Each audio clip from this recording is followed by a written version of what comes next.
Assalamualaikum warahmatullahi wabarakatuh. Kami dari kelompok 10 ingin mempresentasikan proposal bisnis kami. Produk yang kami tawarkan itu ialah podcast.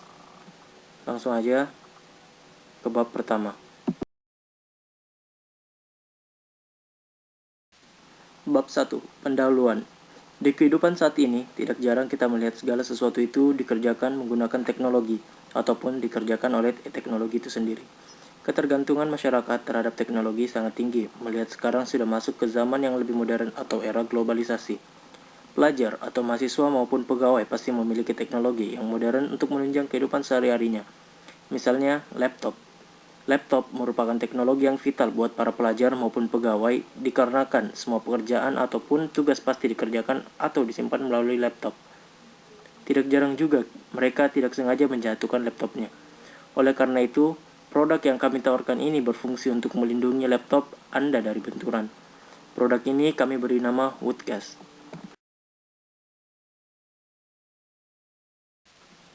Bab 2. Gambaran produk yang ditawarkan. Softcase merupakan sebuah pelindung laptop yang sangat dibutuhkan saat ini. Rata-rata saat ini softcase menggunakan bahan kain dengan motif yang unik, namun masih sedikit di Indonesia yang berinovasi dalam bidang ini. Produk yang kami tawarkan ini ialah Woodcase, yang dimana merupakan pelindung laptop yang terbuat dari bahan kayu, tapi tentunya dengan desain yang elegan dan stylish.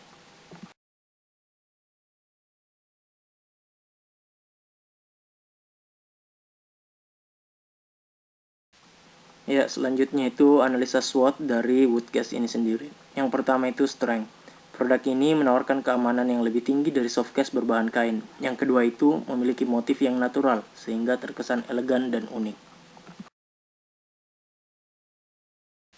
Selanjutnya itu weakness. Yang pertama itu dibutuhkan jenis kayu yang kuat. Yang kedua, tenaga kerja yang kurang karena memerlukan ketelitian yang tinggi.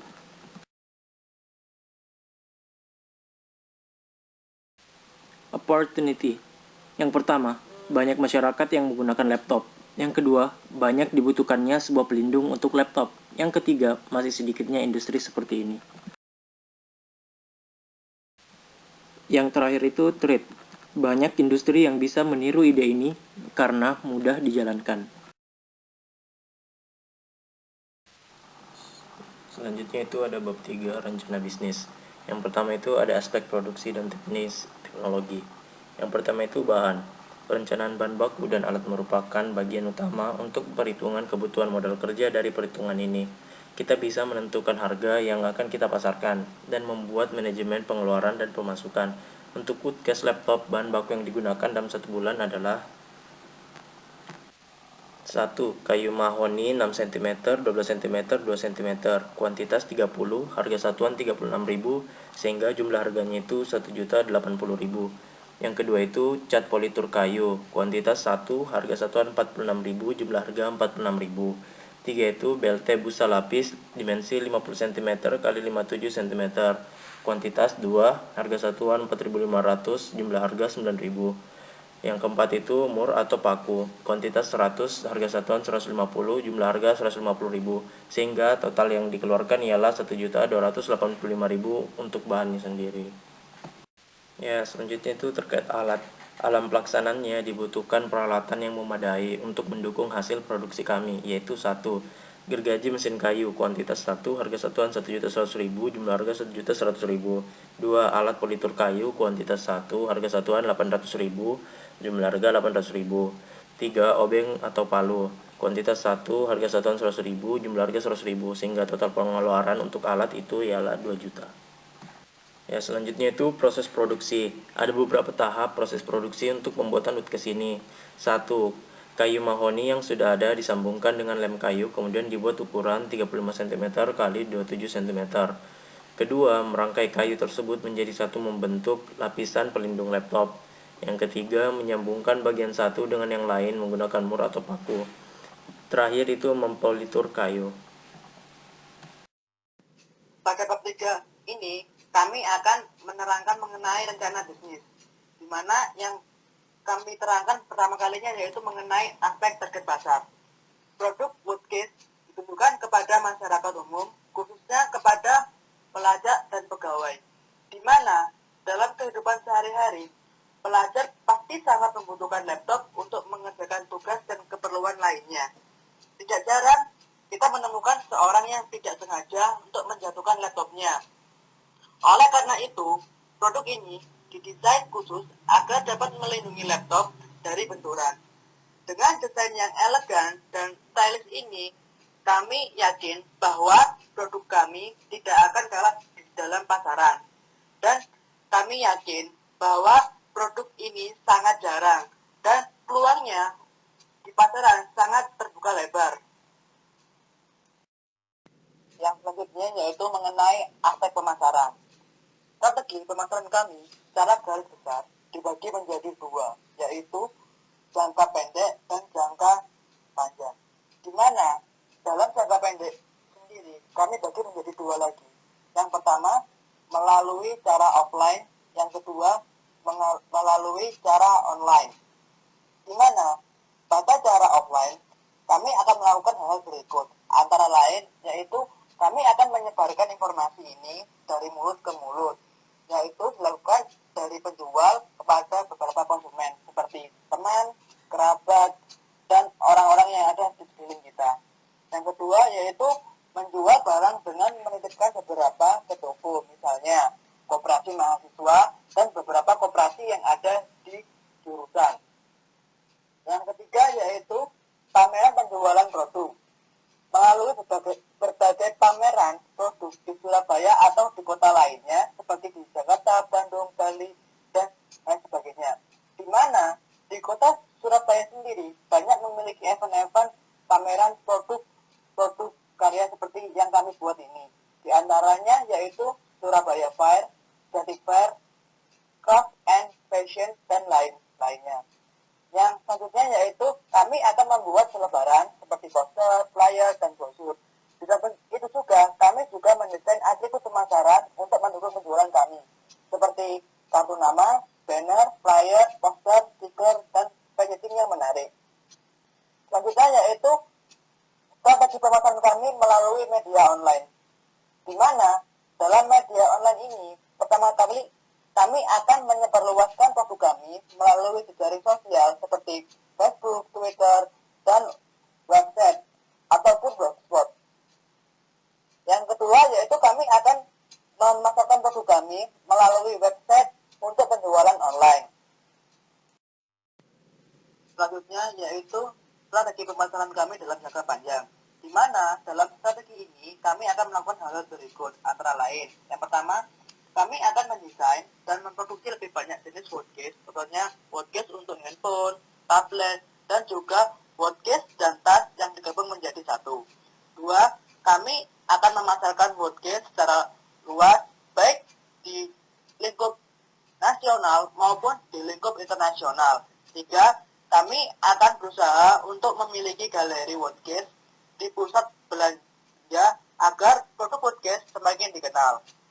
Dan yang terakhir yaitu kami akan merekrut pekerja untuk memproduksi tas dan tabung watchcase yang lebih banyak lagi. Selanjutnya mengenai aspek kebutuhan dan manajemen SDM. Karena dibutuhkan suatu struktur untuk pemasaran dan penyebarluasan produk watchcase kami, oleh karena itu kami akan membentuk tim-tim, dan kerja dari tim-tim yang kami bentuk akan dibagi menjadi berikut ini. Yang pertama yaitu pimpinan, di mana pimpinan ini bertanggung jawab atas segala yang terjadi di perusahaan dan melakukan koordinasi dengan setiap elemen usaha. Yang kedua yaitu tim bagian keuangan, di mana tim ini bertanggung jawab terhadap keluar masuknya dana dari usaha kami. Yang ketiga, tim pemasaran, di mana tim ini bertanggung jawab untuk memasarkan produk kami melalui promosi baik dari media cetak maupun media online. Yang keempat yaitu tim produksi dan SDM, di mana tim ini bertanggung jawab terhadap hasil desain produk, penerimaan order, pembuatan produk, pengadaan dan pembelian kebutuhan produk, serta bertanggung jawab atas pengemasan dan pengiriman produk.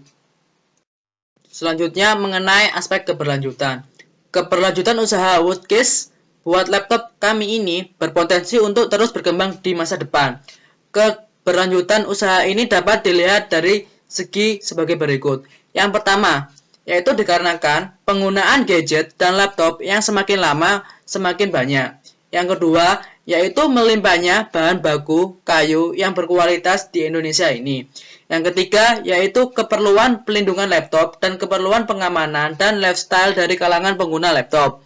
Yang keempat, yaitu dengan berkembangnya woodcase ini akan semakin besar dari added value dari bahan baku kayu tersebut, di mana bahan baku kayu ini sangat melimpah di Indonesia. Dan akhir-akhir ini ekspor dari kayu yaitu berupa kayu dalam bentuk mentah ke luar negeri. Hal ini akan mengakibatkan nilai dari kayu tersebut rendah dan akan bertambah tinggi jika kita mengelola kayu tersebut menjadi produk yang siap pakai. Yang kelima yaitu adanya paradigma baru terhadap gaya hidup manusia yang kembali ke alam dengan mengurangi penggunaan bahan baku kimia dan sintetis yang dapat merusak lingkungan dan membahayakan kehidupan manusia. Ya, aspek keuangan. Dalam aspek keuangan berikut ini, hal-hal yang digambarkan adalah mengenai jumlah investasi, biaya-biaya, dan pendapatan yang akan diperoleh. Ya, aspek lingkungan. Aspek dampak lingkungan merupakan analisis yang penting saat ini, karena kami menyadari dari setiap proyek yang dijalankan akan memiliki dampak terhadap lingkungan sekitarnya. Dalam studi kelayakan terhadap proyek pembuatan wooden case ini, dampak lingkungan yang akan kami analisis adalah berdasarkan 1. Dampak terhadap air, 2. Dampak terhadap tanah, 3. Dampak terhadap udara. Yang pertama itu dampak terhadap air. Air berperan sangat penting dalam proses pembuatan wooden case sampai proses akhirnya. Dalam fase pembuatan, kami menggunakan sedikit peran air, karena produk wooden case ini adalah bahan jadi yang berasal dari distributor produk komposit kayu. Kemudian, berdasarkan penelitian, sekitar 60% industri di Indonesia masih membuang limbah pada sumber air terdekat, contohnya sungai dan laut. Kami sangat menyadari bahwa tindakan pembuangan limbah industri ke sumber air akan meningkatkan tingkat pencemaran air yang akan membahayakan flora dan fauna. Oleh karena itu, kami membuang limbah hasil produksi kami ke tanah, bukan air, sehingga dampak pencemaran dan merugikan air sebagai sumber kehidupan flora dan fauna akan dikurangi. Selanjutnya, dampak terhadap tanah. Dalam pembahasan lanjut mengenai dampak terhadap tanah ini, kami akan membahas tentang proses akhir, yaitu mengenai pembuangan limbah. Limbah yang akan kami buang sebagai limbah non-liquid dari home industry akan melalui proses pembakaran terlebih dahulu untuk meminimalisasikan volume ruang dan mempercepat proses pengacuran dalam tanah. Yang terakhir itu dampak terhadap udara. Karena limbah dari produk kami akan melalui proses pembakaran yang akan melepaskan CO2 ke udara, kami mengatasinya dengan melakukan proses pembakaran di malam hari dengan jangka waktu yang telah ditentukan untuk meminimalisasi dampak pencemaran udara. Jadi, setelah melakukan penilaian dan kajian dampak pembuatan produk kami, disimpulkan bahwa produk kami layak dan tidak membahayakan atau mengurangi faktor sumber kehidupan lingkungan sekitar usaha secara keseluruhan. Ya, selanjutnya itu ada bisnis model canvas dari Woodcase. Bisa dilihat sendiri ya lah. Di sini ada pertama key partners. Yang pertama itu tempat penjualan produk, yang kedua itu jasa pengiriman barang, yang ketiga itu sosial media sebagai media promosi dan penjualan. Berikutnya juga ada ATM bersama Mandiri BRI sebagai media pembayaran online, ada supplier bahan baku, desainer, dan pemahat kayu. Selanjutnya itu key activities. Yang pertama itu production, yang kedua distribution, yang ketiga customer service, yang keempat itu innovation development, dan terakhir itu marketing. Selanjutnya ialah value proposition. Yang pertama itu kuat. Kuat di sini artinya dapat melindungi laptop dari benturan. Selanjutnya itu desain yang elegan dan stylish. Ini ada beberapa gambar, bisa dilihat. Selanjutnya itu key resource. Yang pertama pekerja. Dalam artian desainer, pemahat kayu, dan ahli web. Selanjutnya itu mesin. Yang dimaksudkan di sini ialah mesin potong kayu, mesin pahat kayu. Dan juga ada rumah produksi dan trademark. Selanjutnya itu ada customer relationship. Yang pertama itu ada co-creation, di mana pelanggan dapat memilih atau membuat desain woodcase sesuai selera. Selanjutnya ada communities, memberikan dukungan, mengumpulkan dan menghasilkan ide atau kreasi, memperoleh pelanggan baru melalui customer generated marketing content. Selanjutnya itu ada channels. Yang pertama itu web sale. Artiannya di sini menjual dengan melalui sistem online. Yang kedua itu ada stand, membuka stand di pameran, dan terakhir itu ada partner store. Jadi kita itu menitipkan dagangan pada toko lain. Selanjutnya ada customer segments. Yang pertama itu pelajar, kedua karyawan, engineer, dan lain-lain. Terus ada cost structure. Sini ada mesin, pekerja, dan bahan. Yang terakhir itu ada revenue streams, yaitu penjualan produk. Ya, bab 4, rencana pengembangan usaha. Di sini ada strategi dan tahap-tahap rencana pengembangan produksi. Yang pertama, akan membuka toko online untuk media pemasaran. Yang kedua, bekerja sama dengan JNE untuk pengiriman barang. Yang ketiga, menambah variasi tidak hanya untuk laptop, namun bisa untuk HP. Yang keempat, menambah alat untuk meningkatkan produksi. Terakhir itu penambahan staff. Assalamualaikum warahmatullahi wabarakatuh. Nama saya Hendra Dewijaya. Di sini saya akan menjelaskan tentang bab 5, yaitu rencana kegiatan. Di mana pada rencana kegiatan ini akan dilakukan dengan cara pertama, pembuatan proposal usaha. Pada pembuatan proposal usaha ini perlu dilakukan proses survei. Yang kedua, mencari tempat usaha. Yang ketiga, persiapan bahan baku. Dan keempat adalah proses pembuatan usaha. Setelah tahap-tahap ini selesai, dapat dilakukan proses pelaksanaan usaha, yaitu melakukan analisa pemasaran, mendapatkan laba, pembuatan laporan hasil usaha, dan keberlangsungan usaha. Di mana semua tahapan ini dilakukan dengan bimbingan atau konsultasi dari dosen. Selanjutnya adalah jadwal kegiatan, di mana jadwal kegiatan yang akan dilakukan selama 5 bulan.